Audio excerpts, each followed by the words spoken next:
tal? Buenas tardes. Gracias por estar aquí en el coloquio del ICAD de los martes. En esta ocasión contamos con la presencia del doctor Fernando Buendía Zamudio, quien es licenciatura en Física en la Facultad de Ciencias de la UNAM y obtuvo el grado desarrollando cálculos de absorción de hidrógeno en cúmulos de cobalto en fase gas.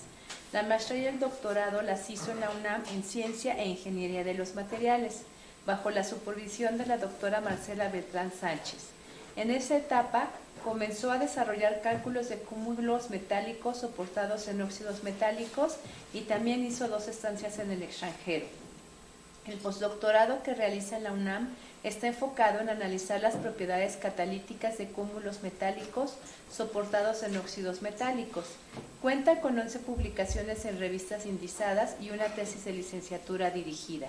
También ha participado impartiendo clases de estado sólido, física contemporánea y computación en la Facultad de Ciencias. Adelante, bienvenido.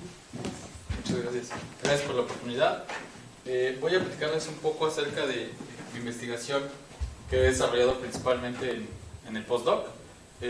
Como dijo la presentadora, yo he desarrollado este tipo de cálculos y cada vez he ido un poco más adelante hacia la catálisis, que bueno, es un área de interés en ciencia y tecnología, como lo es este instituto. Entonces, bueno, voy a dar una pequeña presentación, voy a empezar por una pequeña introducción acerca de todo en general. Después voy a hablar un poco de los objetivos, voy a hablar de los resultados y las conclusiones de algunos estudios que hemos desarrollado. Bueno, primero empezamos así por lo más básico, que es ¿qué sucede cuando un sistema es llevado a la nanoescala? Pues conforme el número de átomos disminuye, cada vez existen más átomos que están en la superficie, como podemos verlo aquí. Entonces, por ejemplo, para un sistema de 13 átomos, solamente existe un átomo que está rodeado totalmente por átomos vecinos, mientras que en la macroescala, la mayoría de los átomos pertenecen a la parte central y tienen un número de coordinación muy alto. En el caso de los sistemas en la nanoescala, la mayoría de los átomos, como ya dije, pertenecen al exterior, y con ello las propiedades de los sistemas cambian debido a que las propiedades electrónicas son muy diferentes. Entonces, las propiedades electrónicas van a definir todo lo que nuestro sistema pueda catalizar, o las propiedades magnéticas o todo ese tipo de cosas. Un ejemplo de esto, un ejemplo muy claro, es, por ejemplo, los átomos de rodio, los cúmulos de rodio. En el caso de los cúmulos de rodio, no se observa en la macroescala, no se observa momento magnético en ellos, mientras que en el caso de los sistemas con menos de 20 y hasta 100 átomos, principalmente los menores a 20, se observa la presencia de momento magnético. Entonces son muy interesantes de estudiar debido a este surgimiento de nuevas propiedades. Entre las principales propiedades está, por ejemplo, la catálisis, y también un tema de estudio que yo me enfoco es a estudiar la combinación de metales. Hay veces en que tenemos una cierta propiedad para un metal, por ejemplo en este caso es una propiedad catalítica, y otra propiedad para otra cantidad de conversión para otro material, en este caso es paladio y oro, y cuando hacemos la combinación, estas propiedades se pueden mejorar o se pueden mantener. A veces existen limitaciones económicas en cuanto a un elemento u otro. Entonces, bueno, podemos jugar con estas mezclas de estos sistemas, de estos elementos, para obtener las propiedades deseadas. Bueno, ¿cómo se estudian estos sistemas? Existen varias aproximaciones. Todo va a depender del tamaño. Si el tamaño es muy grande, vamos a tener que a lo mejor perder cierta información para poder simular estos sistemas. Mientras que si son pequeños, podemos hacer un análisis más sofisticado a nivel cuántico, como son los cálculos de teoría de funcionales de la densidad. Y entonces la cuestión es que estos cálculos retroalimenten cálculos para sistemas más grandes. Y entonces, bueno, yo principalmente trabajo con cálculos de tipo DFT o de nivel molecular. En nuestro caso estamos desarrollando metodologías, estamos estudiando metodologías con métodos tipo Machine Learning para que obtengamos un potencial de aquí y lo podamos aplicar a sistemas más grandes. Entonces, como se puede ver aquí, más o menos esto es 10 a la menos 10, que DFT estudia sistemas que van de 2 hasta 300 átomos, supongamos, mientras que estos ya pueden estudiar sistemas más grandes, de hasta 10.000, 100.000 átomos. Entonces, la cuestión, nosotros estamos estudiando, bueno, ya es como la última parte de nuestro estudio, es tratar de capturar de aquí la forma en la que son los potenciales y tratar de llevarlos más arriba. Entonces, bueno, esa es la idea de los últimos estudios que estamos realizando. En este caso me voy a enfocar en los óxidos metálicos. Sus aplicaciones son variadas, que van desde celdas solares, usos biológicos, sensores, producción de energía limpia, células fotovoltaicas y, por ejemplo, también aparatos nanoeléctricos.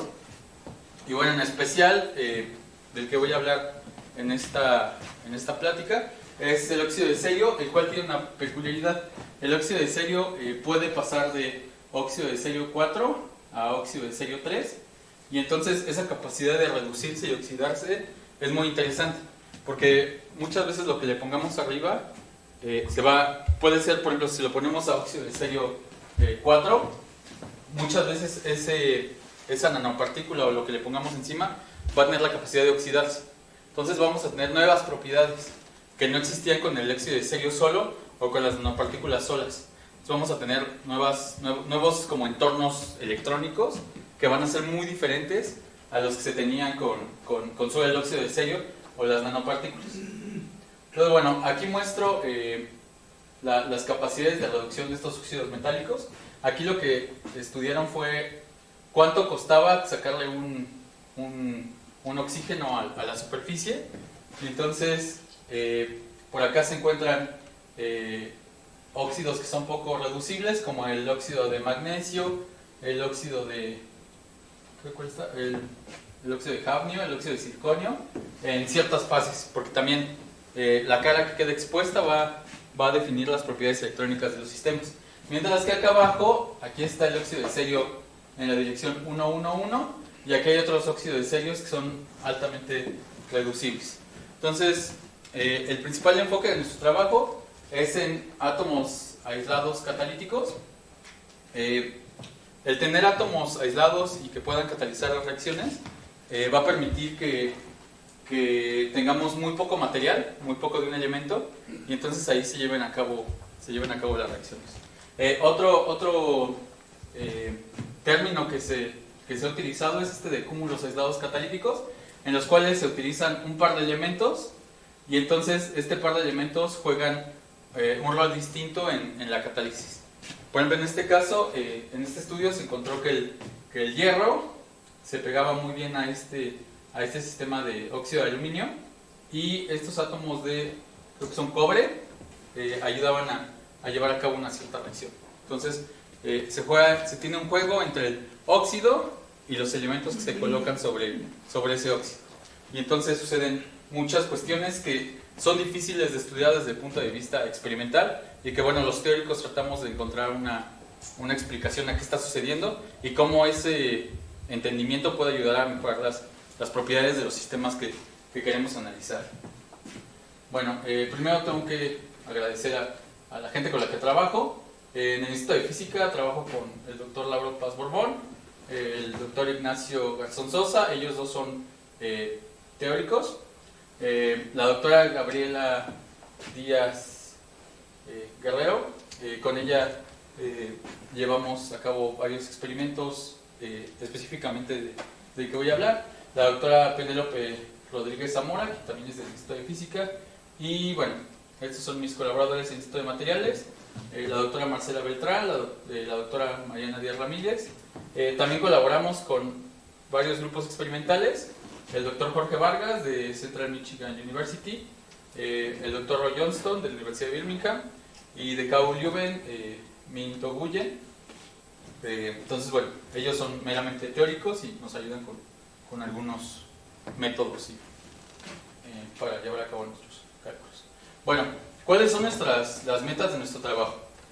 Lo primero, desde el punto de vista teórico, es lo primero que se tiene que encontrar es una implementación para encontrar los mínimos globales y locales, ya que desde el punto de vista experimental son los sistemas que son más probables de encontrar. Entonces, si podemos encontrar esos sitios en la superficie de energía potencial, como se ve aquí, si podemos encontrar estos puntos, entonces muy probablemente esos sean los cúmulos o las fases o lo que sea que ustedes que desde el punto de vista experimental se van a poder ver. Entonces, lo primero es tratar de encontrar métodos que resuelvan ese problema. En mi caso, durante el doctorado, trabajé en el desarrollo de un método que es el método de algoritmos genéticos, que lo que hace es utilizar las reglas de la selección natural para tratar de encontrar mínimos. Entonces, por ejemplo, el apareamiento y las mutaciones. Entonces, utiliza esas formas para tratar de encontrar los cúmulos de mínima energía.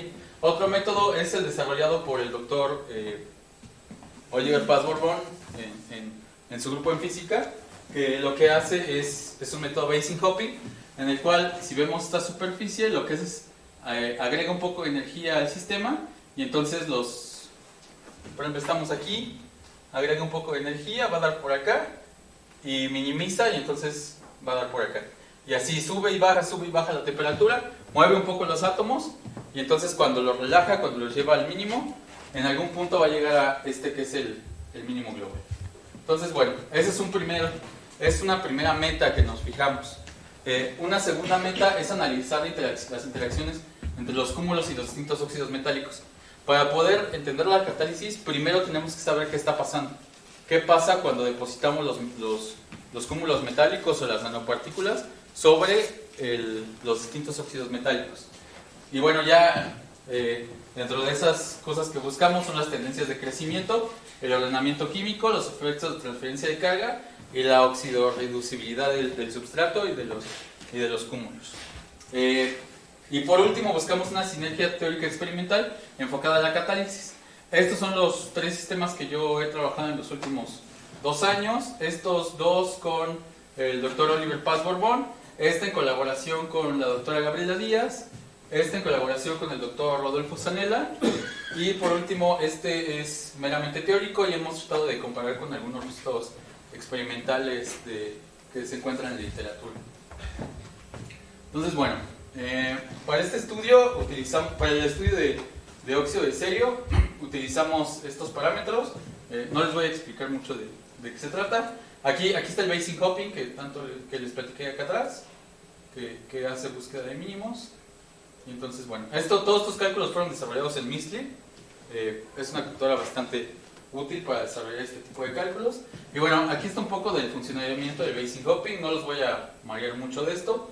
Como les decía, hace un movimiento aleatorio y entonces vuelve a minimizar, hace eso muchas veces. Utiliza este parámetro como tipo Arrhenius y lo compara con un número al azar para dar mayor diversidad a los sistemas. Pero bueno, esto no es de gran interés para grupos experimentales. Entonces, les voy a platicar un poco sobre los resultados de platino-cobre en óxido de cerio. Entonces, bueno, lo primero que hicimos fue hacer cálculos de energía de enlace de estos sistemas en fase gas. ¿Para qué? Porque estos sirven como base para saber cuál va a ser la energía de absorción de estos sistemas a la superficie. Entonces, bueno, ya depositamos los cúmulos y entonces lo que se observa es que la energía de absorción es más o menos similar la línea azul es para cúmulos que solo contienen cobre, la línea gris es para sistemas que solo contienen platino y los puntos amarillos son para sistemas bimetálicos. Entonces lo que se puede observar es que el comportamiento no lleva ninguna tendencia, no hay un aumento ni una disminución de la energía de absorción dependiendo de lo que contengan los clústeres. Y bueno, aquí podemos hacer un análisis del número de clústeres que tienen enlaces metal-metal y el número de clústeres que se enlazan el número de átomos de platino o cobre que se enlazan con la superficie. Si tuviéramos que el número de enlaces metal-metal fueran 0, lo que tendríamos serían átomos dispersos. ¿Sí? Si vamos en esta dirección, si el número de enlaces metal-metal y metal oxígenos de la superficie fuera lineal, fuera de esta manera, tendríamos una monocapa de átomos, y en el caso en el cual se preferenciaran los enlaces metal-metal, lo que tendríamos serían clústeres soportados. Entonces, bueno, lo que podemos observar para nuestros sistemas es que tenemos más o menos una monocapa de átomos. Sin embargo, para estos tamaños todavía no se puede hablar de una tendencia, ya que conforme empieza a aumentar el número de átomos, probablemente se vea beneficiado la interacción metal-metal. Entonces, bueno, pero ¿qué podemos decir de la química del sistema, o bueno, de las propiedades electrónicas de este sistema? Si observamos la superficie prístina de óxido de cerio, podemos observar su densidad de estados, y podemos observar aquí los orbitales F del cerio y los orbitales P del oxígeno. Pero ¿qué pasa cuando agregamos un átomo de cobre a la superficie? Bueno, lo que observamos es que aquí aparece un cerio 3+, lo cual significa que existe un catión de la superficie de óxido de cerio que está pasando de 4+ a 3+. Entonces, bueno, lo primero que podemos observar es que la introducción de cobre provoca la oxidación de ese átomo, y por lo tanto la reducción de la superficie. Lo mismo sucede cuando introducimos un átomo de platino. Sin embargo, les podría mostrar todos estos datos. Sin embargo, los que nos interesan principalmente son los sistemas de 5 átomos. En el caso del sistema cobre 5, lo que vamos a observar es que 3 átomos de cerio pasan de 4+ a 3+. Esta tendencia se mantiene un poco cuando introducimos un platino a ese sistema. Sin embargo, ahora el número de cerios se reduce de 3 a 2. Esta tendencia se mantiene para platino 2, cobre 3, platino 3, cobre 2 y platino 4, cobre 1. Pero ¿qué pasa con el sistema platino 5, platino 4 y platino 3? Lo que se observa es que no existe reducción en estas superficies. Entonces, bueno, eso es interesante. Esta tendencia es corroborada por grupos experimentales quienes analizan la reducción de platino sobre una superficie de óxido de cerio. Y ellos lo que observan es que cuando aumentan el tamaño del cúmulo, bueno, ya es una nanopartícula, y llegan hasta 100 o 200 átomos, solamente 8 platinos están oxidados. Entonces, ese es como un punto que nos ayuda a explicar este fenómeno.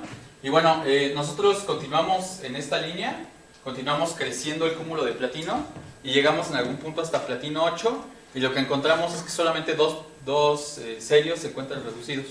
Entonces, esta combinación de cobres que sí se reducen y platinos que no desean reducirse puede ser de utilidad para cuestiones catalíticas o para cuestiones electrónicas.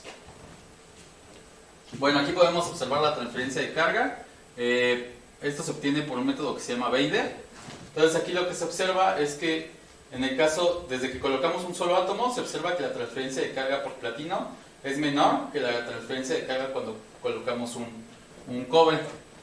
Por ejemplo, si nos vamos a uno un poco mezclado, por ejemplo platino 2, cobre 3, donde se ceden 2 electrones, se puede observar que los cobres son los que más van a ceder carga, mientras los platinos son los que menor cantidad de carga van a absorber. Bueno, entonces ahora dijimos, bueno, esos son datos interesantes. Ahora vamos a ver cómo se absorbe una molécula de metanol, y luego vamos a tratar de deprotonar esa molécula. Entonces, este fue un segundo estudio que realizamos. Y bueno, empezamos comparando con resultados previos la absorción de metanol en óxido de cerio. Entonces, observamos que nuestros resultados son similares, y entonces aquí fue donde vino la colaboración con la doctora Gabriela Díaz. Entonces ella nos dijo, pues yo tengo dudas. Ella estaba haciendo absorción de metanol en óxido de cerio y en óxido de cerio con nanopartículas de platino. Entonces ella dijo, no se ve de manera puntual dónde está, no estoy completamente seguro ¿cuál es el lugar de absorción preferido por la molécula? ¿Es un serio de la superficie o un átomo metálico? También preguntó, ¿dónde sucede la reacción? Y bueno, también preguntó, ¿cómo podemos comparar? Bueno, es una pregunta de ambos, ¿no?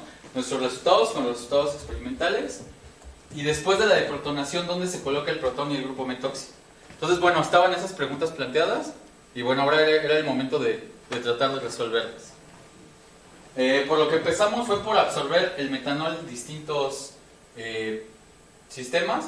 Por ejemplo, aquí está cobre 1 y cobre 1. Entonces, lo que se observa en estos sistemas de un solo átomo es que está preferenciado el sistema en el que el hidrógeno está viendo a la superficie. Entonces, seguimos con el crecimiento de los sistemas. Aquí está platino 1. Observamos la misma tendencia. Y después, estos son los sistemas con 2 átomos. Y finalmente, absorbimos en estos sistemas de 5 átomos. La cuestión aquí interesante es que se puede observar que la energía de absorción va aumentando conforme va aumentando el número de platinos.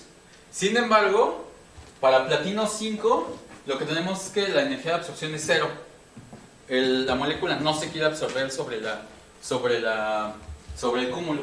Entonces, ¿cuál es la posible explicación a esto? Pues el número de serios reducidos. Al oxidarse el cúmulo, la molécula de metanol puede poner sus pares electrónicos sobre un átomo oxidado. O sea, tiene un orbital en el cual puede colocar un par de electrones aquí, o aquí, o aquí, o aquí. Entonces, cuando no tiene serios oxidados, implica que el átomo casi no se oxidó. Entonces es muy difícil para la molécula colocar sus pares de electrones sobre el cúmulo.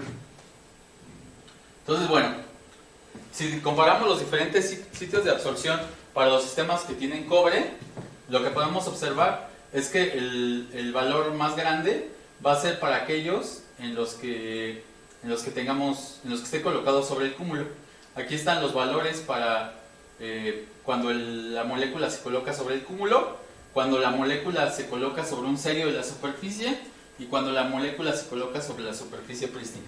Podemos observar que en casi todos los casos el valor va a ser mayor cuando se coloque sobre el cúmulo y va a haber una competencia entre la superficie prístina y el serio de la superficie. Entonces, ¿qué podemos sacar de estos resultados? Bueno, pues va a depender. La diferencia de energía, como podemos ver, no es muy grande. Son, por ejemplo, 0.79 a 0.53, 0.46 electronvolts. Y entonces, lo que podemos decir es que si hay una alta concentración de cúmulos, probablemente, o de nanopartículas, probablemente la molécula prefiere absorberse sobre un cúmulo, pero si la dispersión es muy pequeña, entonces puede ser que la molécula en su viaje hacia la superficie no alcance a ver al cúmulo y entonces se coloque sobre la superficie. Después de esto, lo que hicimos fue la reacción de oxidación de metanol. Tratamos de ver cuál era la diferencia entre la reacción sobre la superficie prístina y la superficie con los cúmulos. En este caso sí observamos una notable diferencia. Lo primero que podemos ver es que en este caso existe una barrera de 0.06 electronvolts, mientras en este caso es de 0.2 electronvolts. Creemos, usando la ecuación de Arrhenius, que la frecuencia en la que esta reacción va a suceder no va a disminuir tanto. Sin embargo, la diferencia que sí es notable es que vamos a dar de 0.52 electronvolts a 0.62 electronvolts. La diferencia es solo de 0.1 electronvolts. Mientras, en el caso de cuando tenemos el cúmulo, va de 0.62 hasta 2 electronvolts. Entonces, al parecer, cuando tengamos ya el grupo metoxi y el protón, ahí va a parecer que sí va a estar altamente preferenciado estos nuevos sitios. Entonces, bueno, ya tenemos más o menos una idea de dónde va a colocarse la molécula y dónde va a suceder y dónde se va a poder llevar a cabo la reacción y dónde irían a dar el protón y el grupo metoxi. Ahora, ¿cómo podemos comparar los resultados experimentales con los resultados teóricos? Entonces, bueno, aquí es donde hay que observar, aquí es donde nosotros podemos calcular los modos normales de vibración de estos sistemas, y entonces podemos compararlos con los resultados experimentales. Entonces ahí es donde va a haber un punto de encuentro entre la teoría y el experimento. Entonces, desde el punto de vista teórico, también lo que podemos hacer es observar a qué parte de la molécula se debe cada vibración. Eso el programa no, a veces lo da pero como medio de manera oculta. Entonces ahí es donde hay que tratar de programar, hacer un programilla, una subrutina, y entonces observar los desplazamientos de cada parte de las moléculas sobre qué vectores se dan. Entonces no va a ser lo mismo sobre un stretching que sobre un scissoring o sobre cualquiera de esos. Entonces se tiene que buscar, usando un poco de matemáticas y viendo los desplazamientos de la molécula, se pueden observar qué parte de la molécula se está moviendo. En estos casos, por ejemplo, esta región es del grupo CO. No solamente se puede ver la región, porque la región se podría ver solamente por masas. También se puede saber de qué tipo específico es esa vibración. Entonces, bueno, por ejemplo, en este caso, analizamos el grupo metoxi y el protón sobre la superficie de óxido de serio.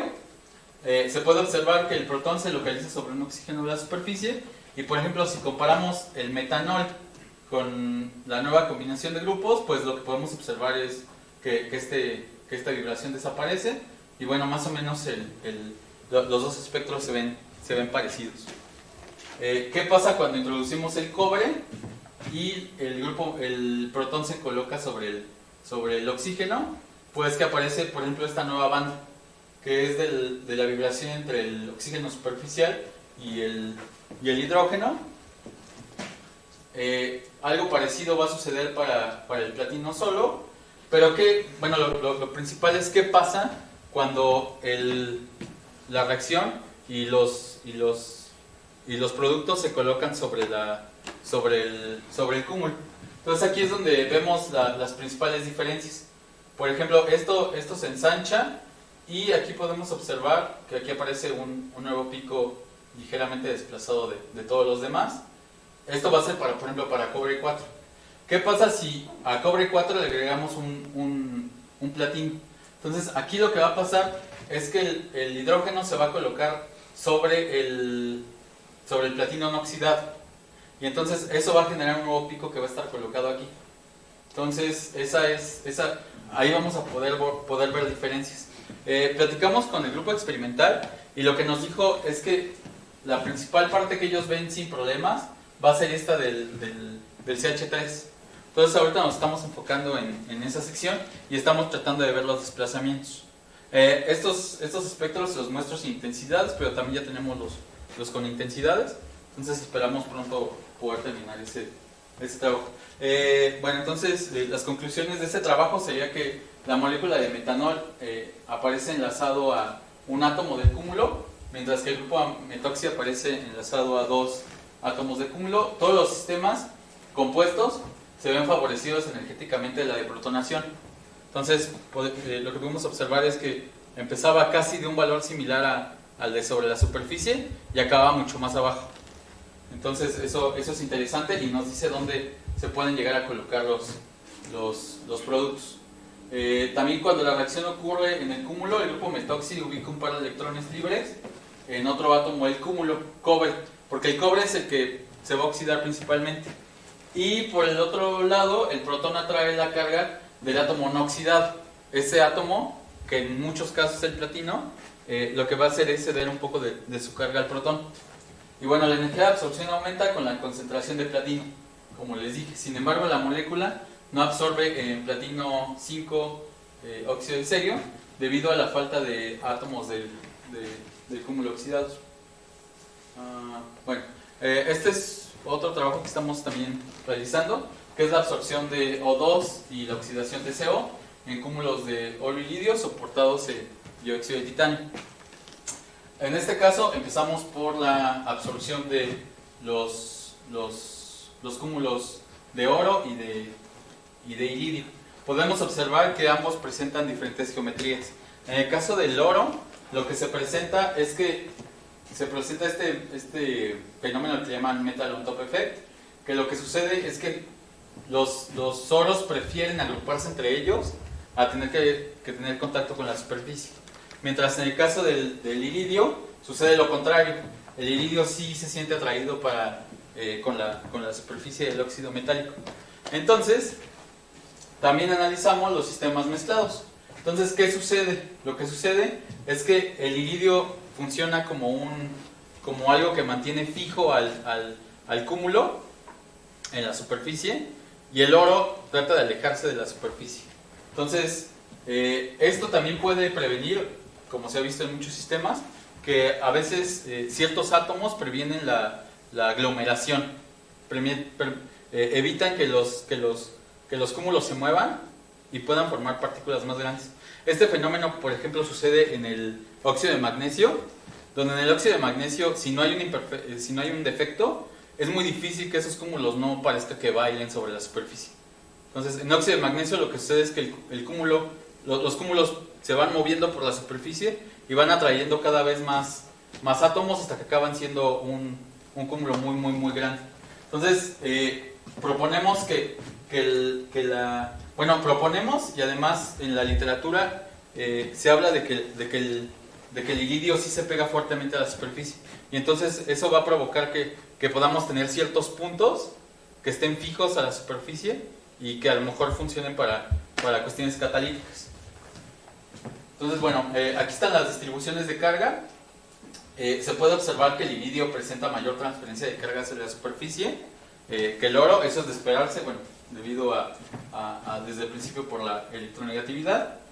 Y bueno, entonces, después de eso dijimos, bueno, ¿qué hacemos con estos cúmulos?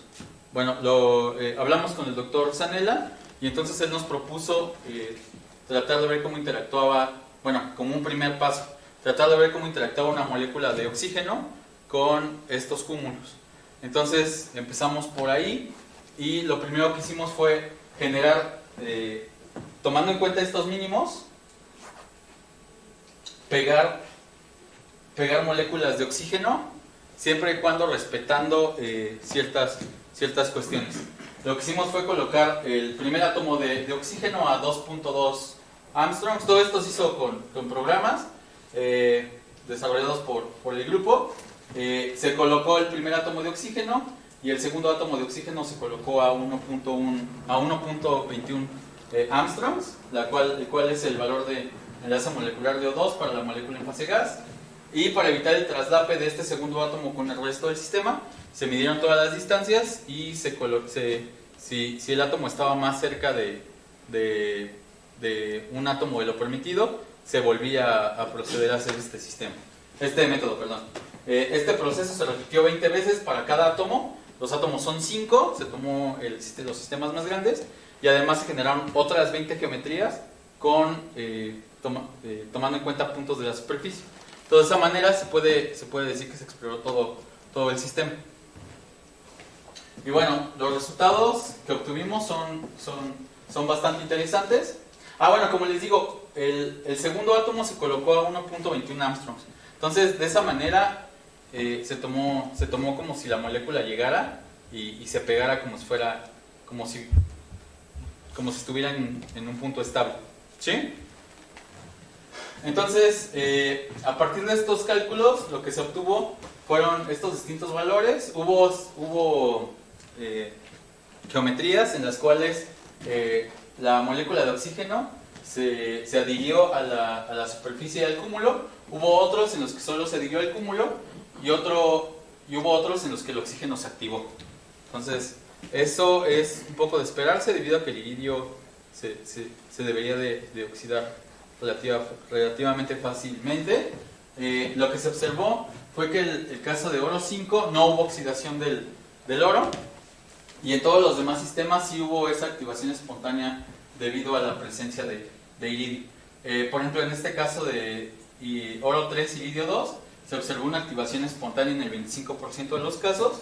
En el caso de oro 2 iridio 3 un 20%, y en el caso de iridio 5 en el 40% se llevó a cabo una activación espontánea.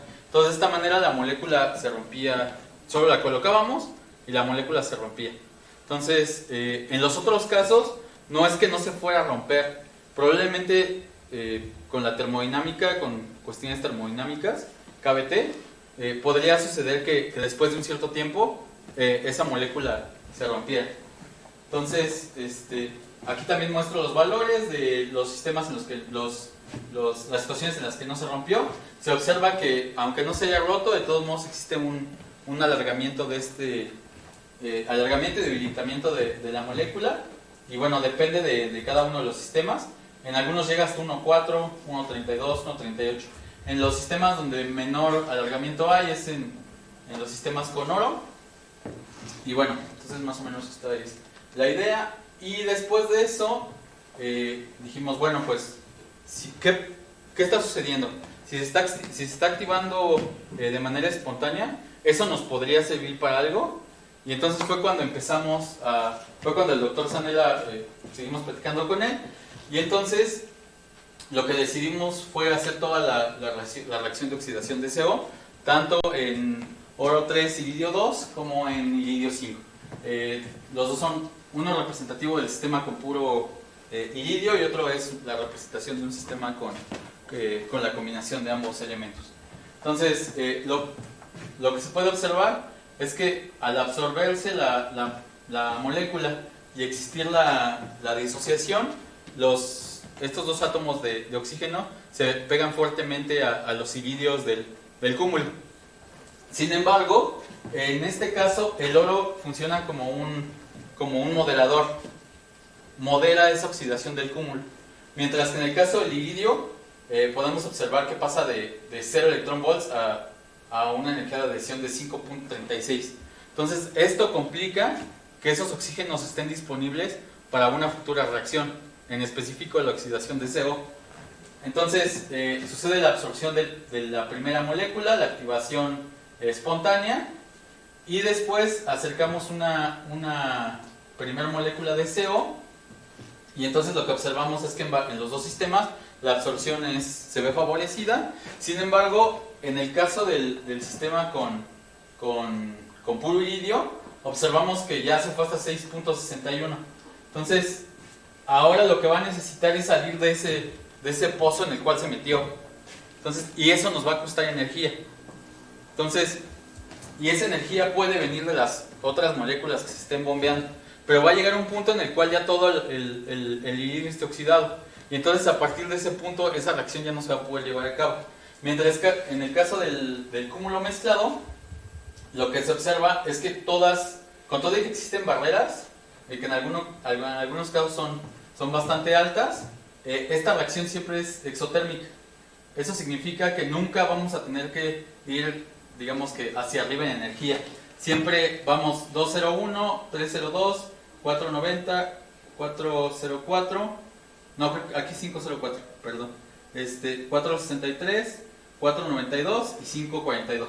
Entonces ya al final, cuando soltemos las dos moléculas de CO2, vamos a acabar abajo en energía. Mientras que en el caso de los sistemas con puro iridio, ahí sí vamos a tener que ir para arriba. ¿Sí? Entonces, también había otra duda. ¿Qué pasaba con los sistemas con oro 5? Con el sistema de oro 5. Este sistema ha sido más estudiado, porque ha sido más estudiado incluso experimentalmente. Y entonces, bueno, aquí es donde, en este caso, podemos buscar una explicación incluso para lo que sucede en la mesoescala o en la macroescala. Sin embargo, en este caso hay distintos papers.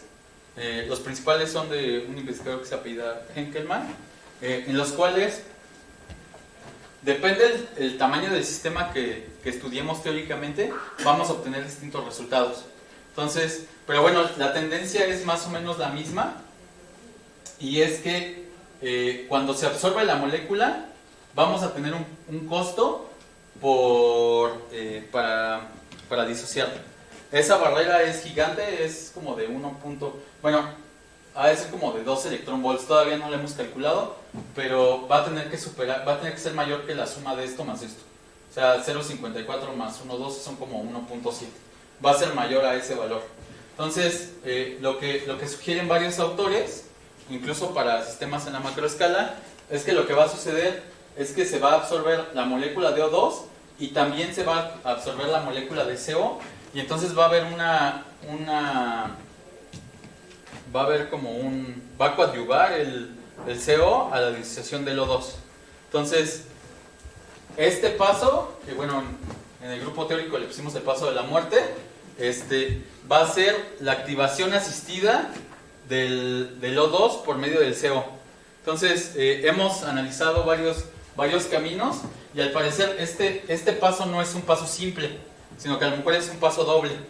Y entonces, incluso estaba leyendo un artículo de Matthias Scheffler que decía que tenía que haber una conjunción espaciotemporal para que sucediera esa situación.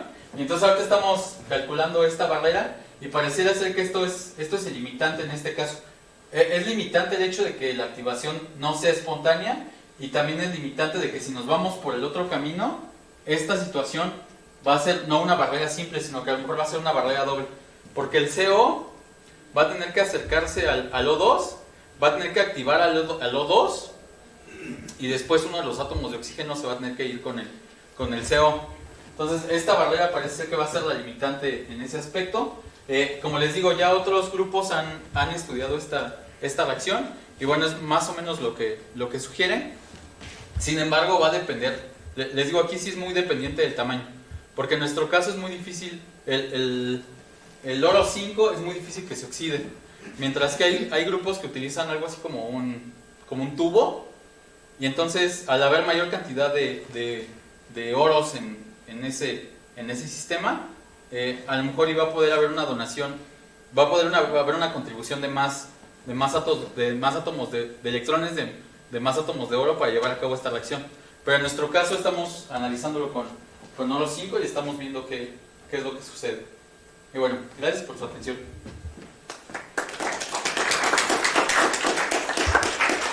Muchas gracias. ¿Tienen preguntas, comentarios? Sí, en este último sistema no han tratado de ver que el oxígeno se active en el soporte, o sea, en el óxido de titanio, porque eso se supone que uno de los mecanismos aceptados, ¿no? En el caso del oro solo. En el caso del oro sí. O sea, bueno, es que no se ve muy bien. Pero aquí la molécula de O2 se coloca sobre el óxido de titanio, no sobre el cúmulo.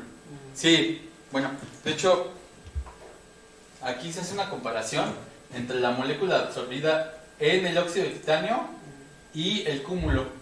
Y entonces lo que se observa es que la energía de absorción es mayor cuando está sobre el óxido de titanio.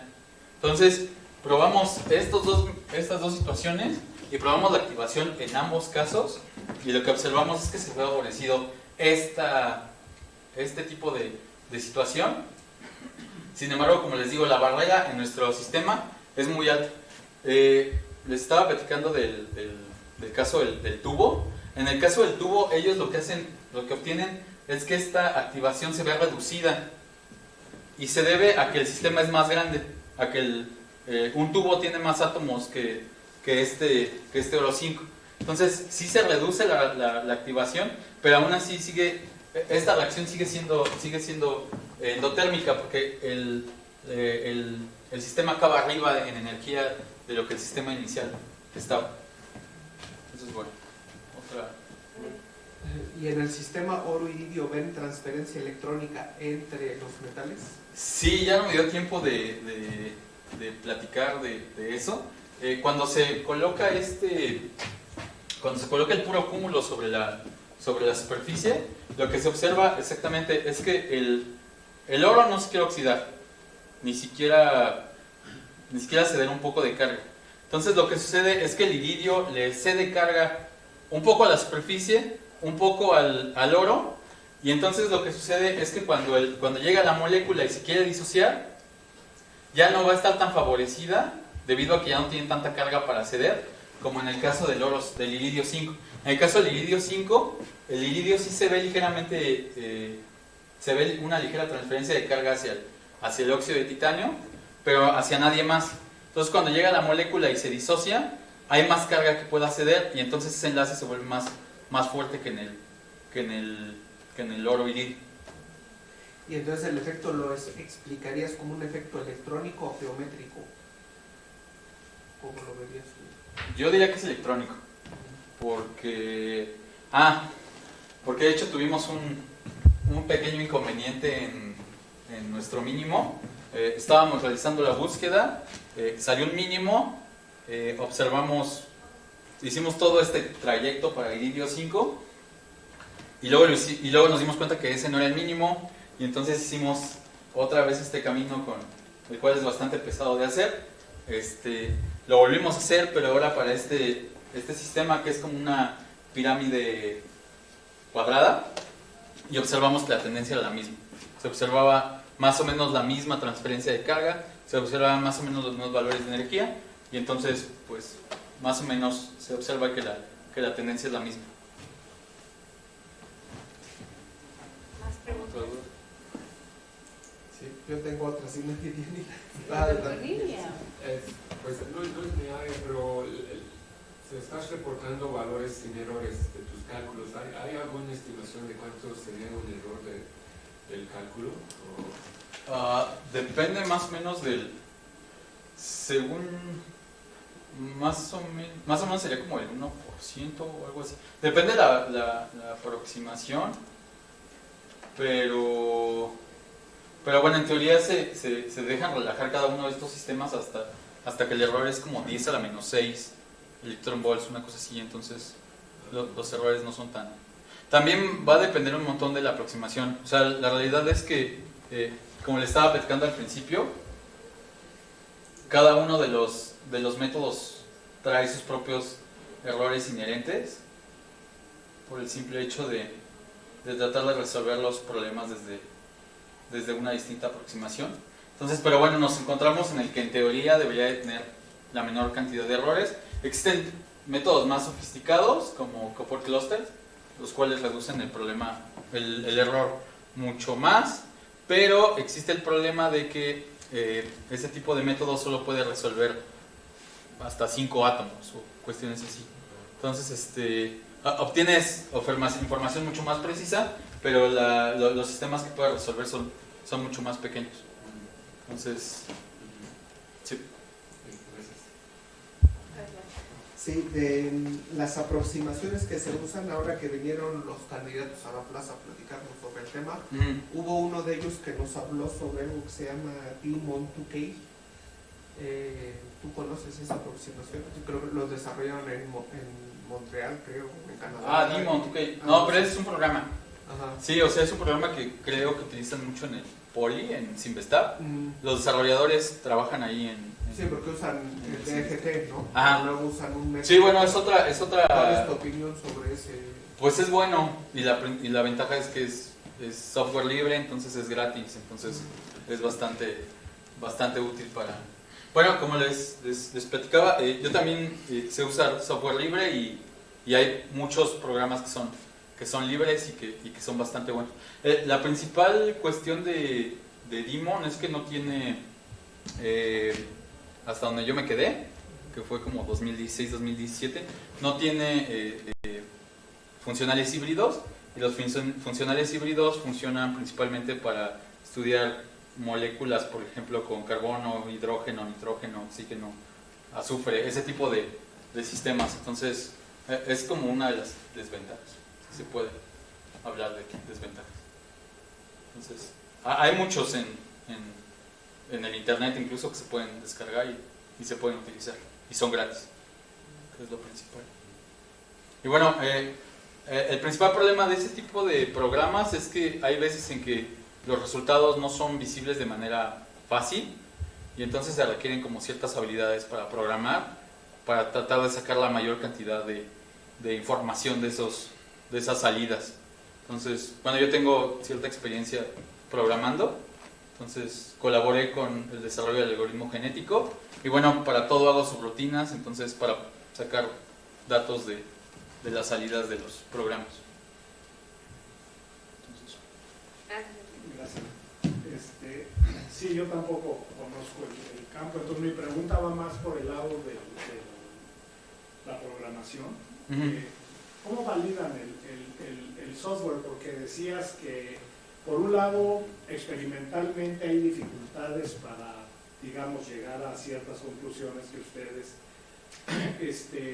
pueden modelar, ¿verdad? Pero pues sería al revés, o sea, ¿cómo aseguras que tu modelo o que tu programa de algoritmo es fiable si no tienes o quizá no puedes tener información experimental confiable, vamos a decirlo así? O sea, como que ahí hay una penumbra así medio... Bueno, se me figura, ¿no? Pero, sí, sí, también a los teóricos. No, bueno, lo principal que se hace es que existen distintas aproximaciones que funcionan mejor, ya sea para, por ejemplo, sistemas orgánicos o óxidos metálicos, y bueno, esos análisis se han hecho con base en moléculas modelo, y existen papers que se especializan en hacer análisis de moléculas modelo. Incluso unas se dedican nada más en buscar mínimos, en buscar reacciones y en buscar... Incluso existen grupos de moléculas modelo que se llaman G20, G50 y no sé qué, y entonces se busca analizar el error en cada uno de esos sistemas, se obtiene se obtiene la raíz cuadrada, se obtiene el valor promedio de error, y de ahí se obtiene cuál es la mejor modelación. Por ejemplo, en el caso de las reacciones, existe el problema de que, pues, por ejemplo, ya cuando queremos obtener tasa de reacción, pues lo que tenemos que hacer es usar arreglos, ¿no? Entonces, y eso es un exponencial. Entonces hay que tener mucho cuidado con qué tipo de aproximación hacemos. Porque si el error, un pequeño error de 0.1, incluso 0.05 electron volts, puede ser una gran diferencia, puede ser incluso un orden de magnitud en la posibilidad de reacción entre un valor y otro, ¿no? Entonces hay que tener mucho cuidado. Pero bueno, sí, o sea, lo que se hace es ir a esas tablas y tratar de ver cuál es el mejor método para realizar los cálculos. ¿Y es posible contrastar, digamos, también, no sé, un algoritmo con otro? Es decir, tú tienes un programa a lo mejor que tú desarrollaste, como dices, bueno, los del Simvestab, ellos han trabajado en el desarrollo del software, y a lo mejor tú tienes un programa comercial, ¿no? Que te vende un proveedor X por ahí que desarrolla software. ¿Tienen posibilidad de hacer este contraste, digamos? Sí, o sea, como para decir, oye, pues sí. Sí, pues hay moléculas de prueba, hay sistemas de prueba. También la cuestión es que no...